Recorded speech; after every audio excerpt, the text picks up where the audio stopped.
पाक फौज के दस्तों की बारिश के बायस सैलाब ज़दा इलाकों में इमदादी कार्रवाइयाँ जारी हैं। पाक फौज के जवान जिला जहलम के इलाके ढोक भेदर और दारापुर में सैलाब मुतासिरीन को महफूज मकामात पर मुंतकिल करने, खुराक और तिब्बी इमदाद फराहम करने के लिए पहुंच गए हैं। पाक फौज के दस्ते ने सैलाब मुतासिरीन को दीगर जरूरी सहूलतें भी फराहम की। उधर चक्री रोड पर सैलाब में फंसे खानदान की मदद के लिए पाक फौज ने हेलीकॉप्टर के जरिए फंसे लोगों को बचा लिया। मुतासरा खानदान चक्री रोड के गाँव में मकान की छत पर पनाह लिए बैठा था।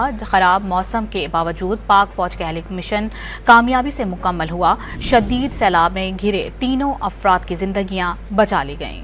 पाक फौज के दस्ते ने सैलाब मुतासरीन को दीगर जरूरी सहूलतें भी फराहम की। उधर चक्री रोड पर सैलाब में फंसे खानदान की मदद के लिए पाक फौज ने हेलीकॉप्टर के जरिए फंसे लोगों को बचा लिया।